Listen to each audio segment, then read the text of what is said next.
Okay, good morning, everyone. Thank you so much, Christian, for the invitation. My name is Emilia Vieira.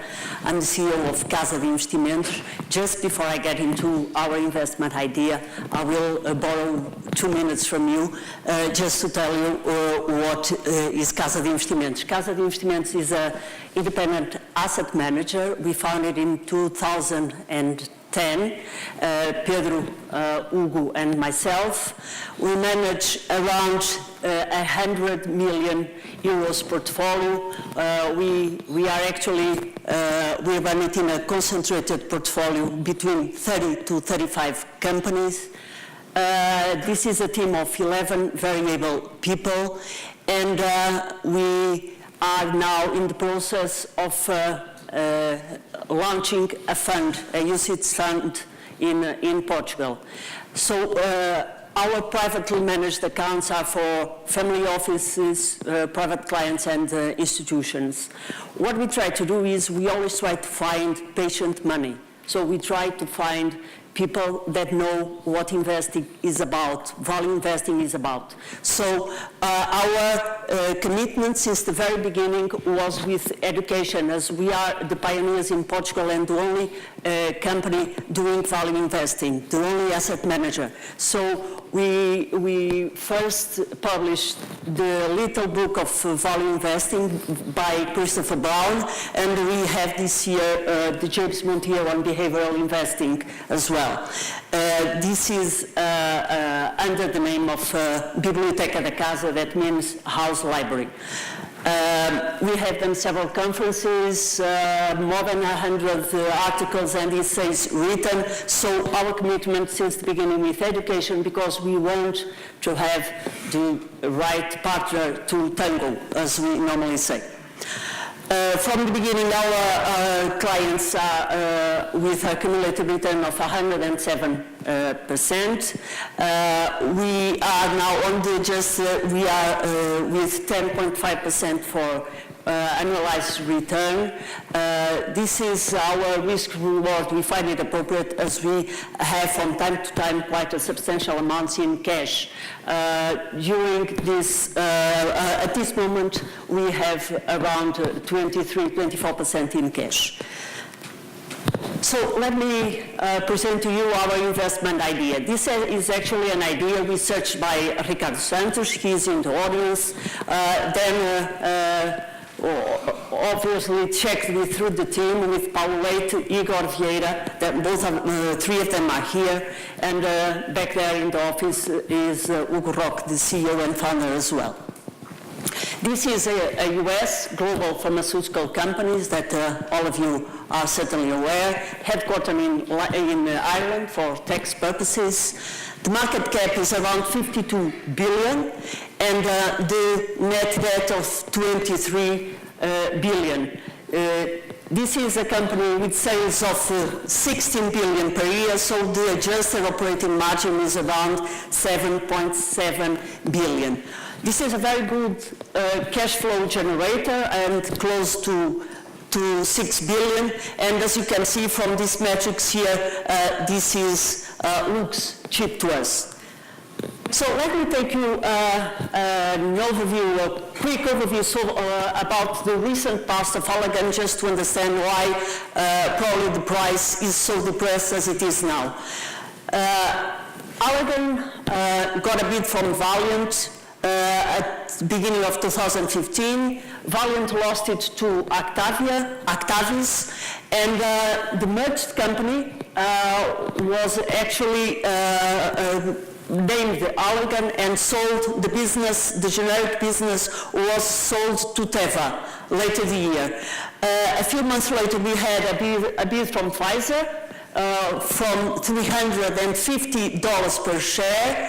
This deal was terminated due to the inverse regulation approved by the US government. So at this time started as well a lot of public pressure on the price of medicines, and the stock still went down. Then we have last year a challenge of patent loss for the Restasis, best-selling drug from eye care department. Then we have here, in the past few months, a challenge of a new competitor for the Botox business. This is the called the Revance. Now, this is an overview of the vast portfolio that Allergan has. The several areas, the therapeutic areas, the two main areas are those two: eye care, eye aesthetics, and dermatology, and three other strong ones, that is gastroenterology, central nervous system, and women's health. So as you can see, it's around 60 products portfolio. Breaking down the revenue from Allergan, what we see here is almost half of the revenue comes from these two divisions, these two segments: medical aesthetics and dermatology, around 26%, with the blockbuster being Botox with 9% sales. The Restasis on the eye care franchise and is the best well-known drug. So as we see here, neuroscience, gastrointestinal, and central nervous system, and women's health with good positions as well. Now, taking you to the eye aesthetics franchise that we believe is the best-in-class franchise, we have the Botox that is made out of botulinum toxin A. We have then Juvederm, that is a collection of facial fillers. Cool Sculpting, that is under the brand Zeltic. Alloderm, that is a regenerative tissue, and the breast implants. I think it's because of this, the Botox and the breast implants and all of that, that the guys didn't want to present it. Anyway, just to joke a bit. Well, now take it to the products and why we think this is a wide moat business. We see that Botox, the botulinum toxin A, is a very complex and a heavy-handled process. It really involves a lot of security and regulation to handle it. There is a strong brand awareness for the Botox, as it really carries the name of a procedure. Anyone that goes for a treatment asks for Botox, never mind if it is the Botox or our competitor. Allergan has a deep-rooted commercial relation with the private clinics, mostly the small ones, with the physicians, and we believe this is a reasonable price for the product. So this is a quite profitable business, and with a very good growth rate runway, around 10% for the next 5 to 7 years. So just to take you a quick look through the Botox sales, over the past 10 years, the average growth was around 10. In the past 5, it picked up to 12.4%. And to show the stickiness of the Botox, the survey, recent survey showed that 60% of the people never lose the brand, or they would ask for more than 50% discount to do so. So this makes a fantastic brand, very strong brand, with a proprietary formula and a very good distribution network, and we call it the Coca-Cola of eye aesthetics. So as the Botox gives the name to this procedure. Now, coming back to the best-in-class aesthetics franchise, let me show you that probably most of you don't know that the Botox sales, the therapeutics is actually the most important one with 55% sales, but we are now taking a look to this side of it, that is the aesthetics franchise with 46% sales. This is 1.5 billion annual sales. The cost of a typical treatment that needs to go for refilling, literally, is around $300. Every 3 to 4 months need to be repeated. Allergan is a dominant player with more than a 70% market share. and it has two competitors, the French Disport and the German Xiaomin, but even pricing it 20% lower, they do not dent the leadership of Allergan in this one. So Botox owns the market for small clinics with these very strong relations to the physicians. We see as well the demand growing in all the demographies. This is a product that before was more used between 40 years and 60 years old for women. Now we see it rising on women under 30 and over 70 and men. So, gentlemen, welcome to Botox. Now, just breaking it down in numbers, and we estimate that from 2018, the sales will be around 4.2 billion. This is with a profit margin of 55% and gives us an operating income of 2.3 billion. Now, if we take the company, actually does not disclose this in separate for separate segments, but if we take in a pro rata basis, interest expenses and income taxes, we do have a net income of 1.8 billion. Now, if we take here a positive, we are looking to a business that has very strong profit margins, that has very good runway in terms of growing, the market growing for this. So this means that we think, if we look to the French L'Oréal cosmetic company or to the German Beiersdorf, we see them pricing. They do not grow at the same rates. They are not as profitable, and they trade in the market above 25 times multiples. So we just took here what we find a reasonable name for a high-quality business that, in fact, is for the top of the class. So it's actually for people with wealthy people, and we believe that it's not so much price sensitive. So this gives us $120 per share only for this part of the business. So what you can see is that the aesthetics franchise, that is the Botox, the Juvederm, the tissue, and the cool sculpting breast implants, this alone accounts for $120 per share.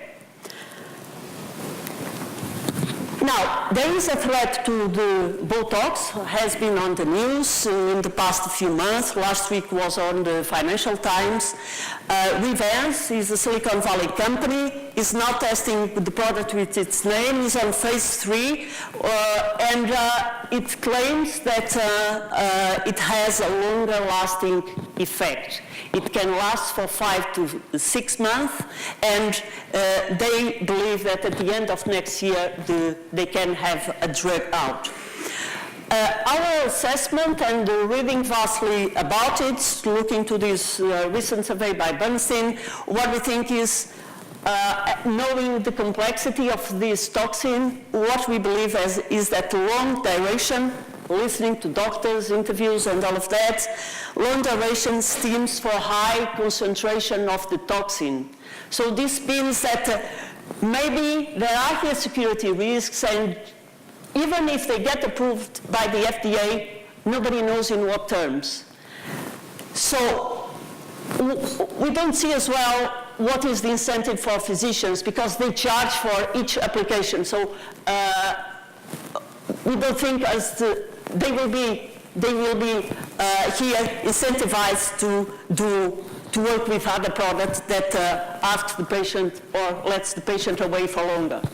We don't see it here as well. The Bernstein survey shows, even though that they run it for 100 of the biggest US clinics, shows that people to change would need a discount 34% of people are willing to change would need a discount above 30 to 50% to change. So we see really a stickiness in this Botox business. The aesthetics consumer care about brand. I don't know if you recall some time ago the breasts that explode on this French brand, and this was very well aware for most people. So they do care about brand and they prefer to pay. So it's not so much price sensitive. This is how we see it. So there is risk, but we believe that the risk is not so much on the aesthetic side of the business for Allergan, but is more on the therapeutic applications, as we will see. Now, our time came last year with a cover saying that Botox has 800 patents registered. This is the Swiss Army knife of the medicine, as they say. It allows to treat everything. So most of the Botox application for aesthetics, it came just by chance. It was discovered because this drug started to treat, to strengthen muscles around the eye, to treat cross-eye problems. And it ended up erasing the wrinkles. Now, what we see is that more than half of the Botox sales are used in therapeutic treatments, as I told you, around 55%. The usage in these neuromuscular disorders, migraines, urology, many doctors claim as well it behaves very well when treating depression. Some think that can be a blockbuster there as well, but that is not proved yet. So, but they are working on it. More price sensitive is certainly this area because it's prescription based. Obviously, is more sensitive to pricing, and we believe that the competition could have here a higher impact. But this side of the business, the therapeutics application is actually expanding at a faster rate than the Botox, the aesthetic side of the business.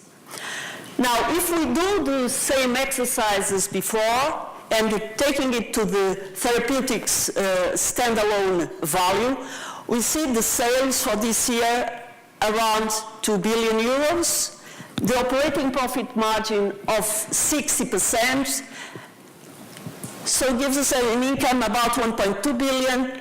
Again, taking proportional expenses for interest rates and income taxes, this gives us a net income of 900 million. So here, as we have a challenge from this Revance if it comes to market, but it is price sensitive. So what we find very reasonable here, and just in line with some of the big pharma names, we think it's reasonable to assume here a multiple of 15. So this would result in would give us $41 per share. So if you just combine these two businesses, you have the aesthetic side with 120, you have the Botox therapeutics with 41, and this is the market price today. So those two businesses combined just justify current price. So what do you get for free? What we think we get for free is a very decent pharma business, and with some threats, but with a very promising pipeline. So we have the eye care franchise, gastrointestinal, central nervous system, and women's health. We have obviously some problems here, Restasis, loss of exclusivity, and some competition in smaller products. The sales should see a double-digit decline, as we expect, to 9 billion due to this Restasis franchise loss of exclusivity. But we believe that from 19 onwards, the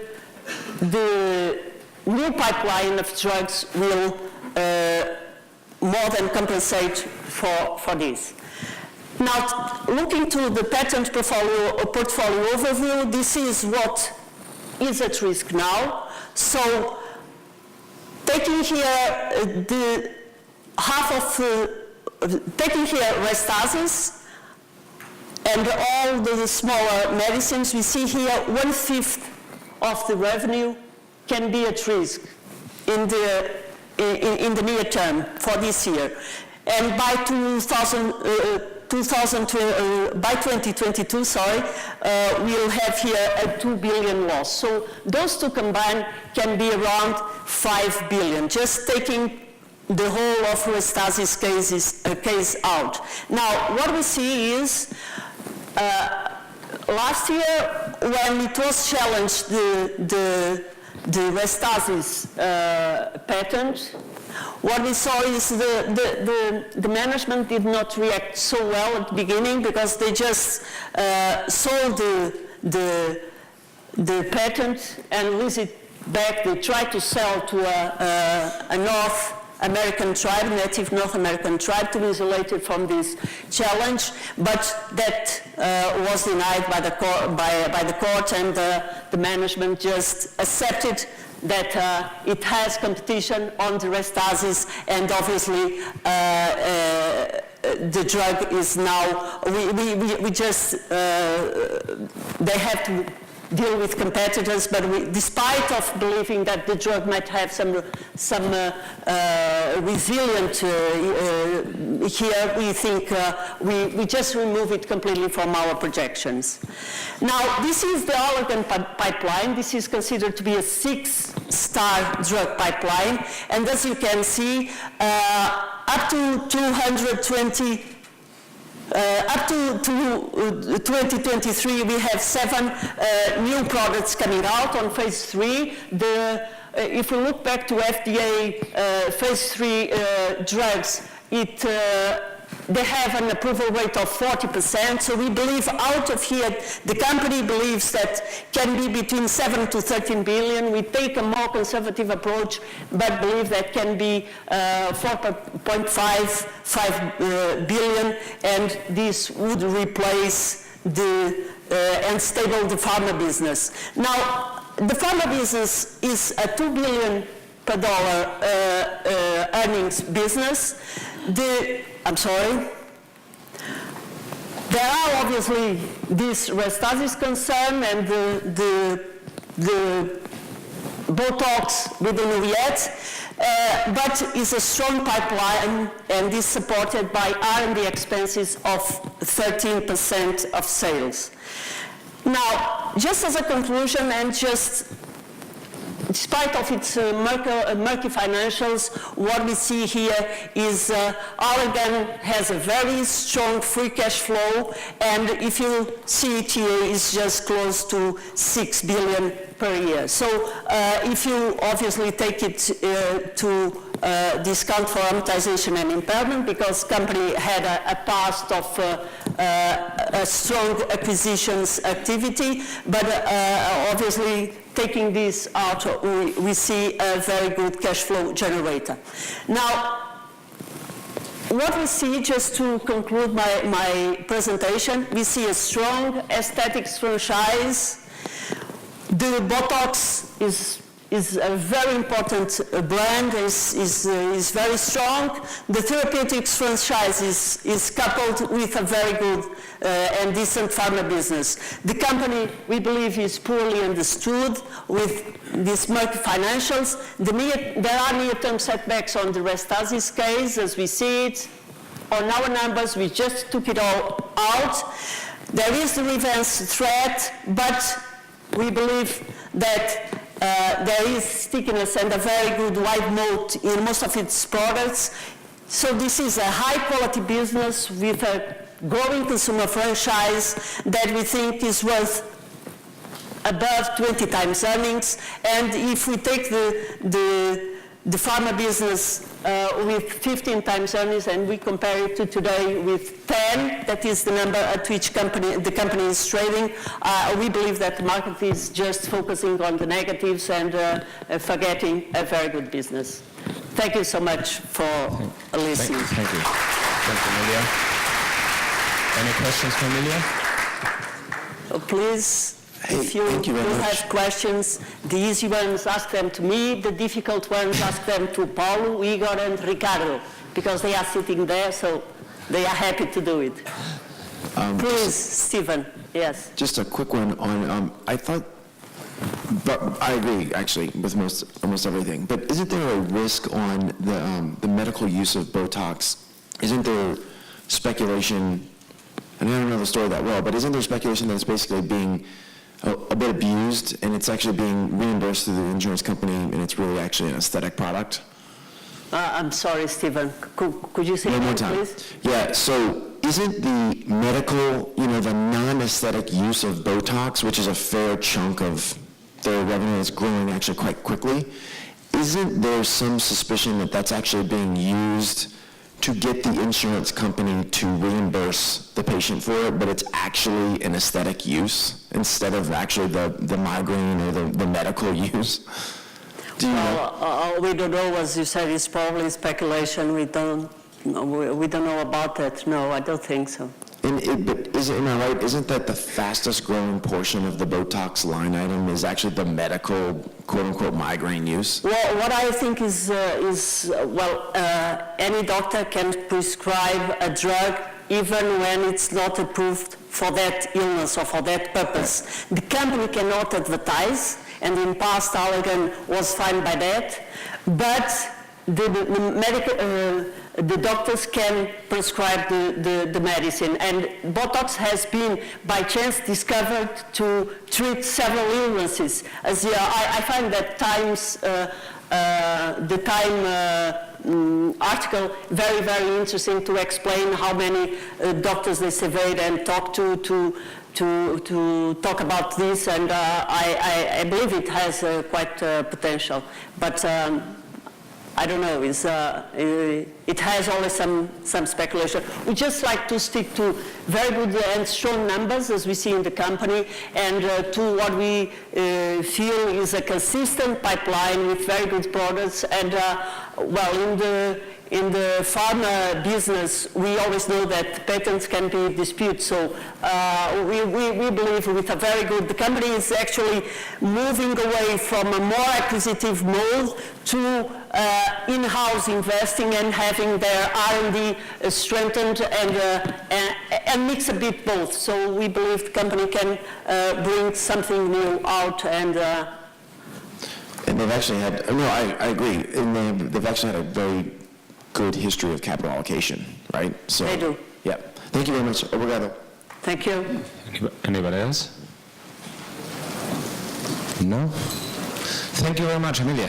Thank you. Thank you. It's very good of you.